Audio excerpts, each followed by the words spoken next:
자, 이런 와중에 그 평양에 있는 김일성 광장에 또 변화가 좀 포착이 됐습니다. 네네. 붉은 점이 포착이 되면서 네. 이러면 열병식 열리는 거 아니냐 이런 관측도 지금 나오고 있습니다. 뭐 이번 달이죠. 이번 달 27일에 이제 6.25 전쟁 정전 협정일이 있는데 북한에선 전승절이라고 주장하죠. 이날 열릴 것이다. 이런 관측에 대해서는 어떻게 보시나요? 뭐 열릴 가능성이 굉장히 높다라고 예. 보고요. 그 이제 이런 거 열병식 할 때마다 좀 저는 개인적으로 북한 주민들한테도 그렇고 북한 군인들한테도 좀 마음이 많이 아프거든요. 예.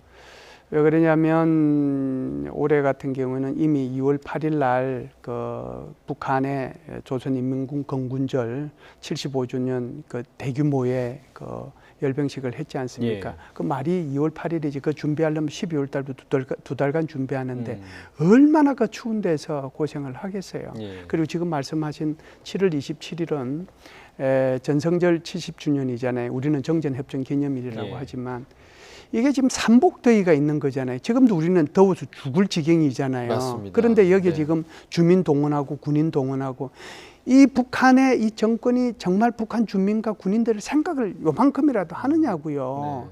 네. 그 추운 겨울에 이 더운 여름에 지금 열병식을 한다는 거 아니에요.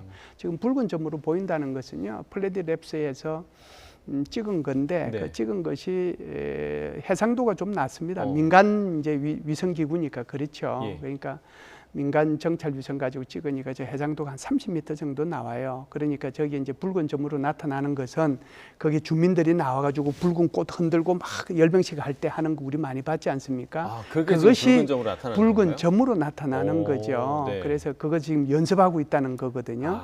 그래서 저걸 연습하고 있는데 지금 열병식 안 할 리는 없잖아요. 그런 차원에서 보면 아무리 뭐 더워도 7월 27일 날 열병식을 강행할 가능성은 있지 않는가 이렇게 생각을 합니다. 네, 열병식을 생각을 하다 보니까 이제 한 달 전이었죠. 정찰위성 발사에 실패를 했었는데 그러면 또 다시 발사할 거다 이런 의지를 또 밝혔습니다. 네네. 그래서 이른 시일 내에 또 이 전후로 또 재발사하는 거 아니냐 이런 전망도 나올 수 있거든요. 제가 볼 때는 이제 오히려 여러 가지 어려움이 있음에도 불구하고 발사할 가능성이 있다라고 저는 봐요. 예. 5월 31일 날 발사해서 실패했는데 7월 27일까지는 두 달 거의 한 세 달 정도의 시간적인 여유가 있지 않습니까?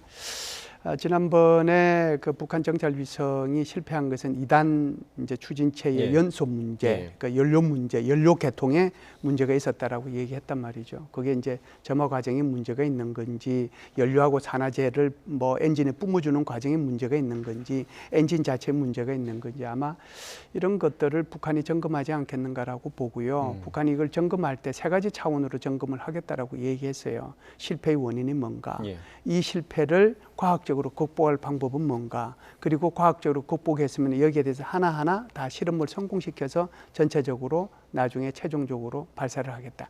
최대한 빠른 시간 내에 라고 얘기했단 말이죠. 예. 이제 문제는 이런 거죠. 북한이 얼마만큼 이 원인을, 결함을 찾아내고 이걸 과학적으로 극복하는 방법을 찾아냈는가라고 하는 거잖아요. 제가 볼 때는 북한의 추진체 자체는 그렇게 큰 문제는 있다라고 저는 개인적으로 생각하지 않아요. 예. 북한이 사실상 화성 12형, 14형, 15형, 17형을 통해 가지고 수없이 자신들의 추진체, 소위 말해서 엔진에 이상이 없다는 것을 이미 증명을 많이 했거든요. 아마 결함이 있다고 하더라도 그것이 아주 결정적인 결함은 저는 아니라고 생각을 해요. 예.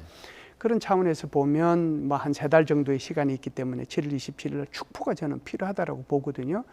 북한 스스로가 5월 31일 날 이걸 실패를 했는데 이건 김정은의 리더십에 결정적인 타격을 주는 거란 말이죠. 그리고 이제 6월 15일, 16일 북한 노동당 중앙위원회 전원회의를 통해 가지고 전반기에 가장 큰 결함이 있었던 것이 바로 이 북한의 정찰위성 실패라고 자기네들이 얘기할 정도로 그렇게 얘기를 했으니까 7월 27일 날 전성절 했는데 지금 북한이 내세울 게 뭐가 있습니까? 경제를 내세우겠습니까? 인민생활에 복지를 내세우면 뭘 내세우겠어요? 내세울 게 없으니까 결국은 장비, 새로운 무기체계, 그건 이제 전시하고 그 전에 축포의 성격으로서 이걸 쏘지 않겠느냐라고 보는데요. 아마 이런 차원은 좀 있을 거예요. 야, 이게 장마철인데 이게 이제 굉장히 예민한데 그런 생각들 아마 하고 있을 텐데요. 장마는 뭐 그 전에 끝난다라고 보고요. 뭐 7월 27일 정도 되면은 날씨는 뭐 그렇게 큰 영향을 주지 않지 않을 거 아니냐. 네. 그런 차원에서 보면은 제가 볼 때는 2차 발사의 가능성은 열려 있다 이렇게 네. 저는 보죠.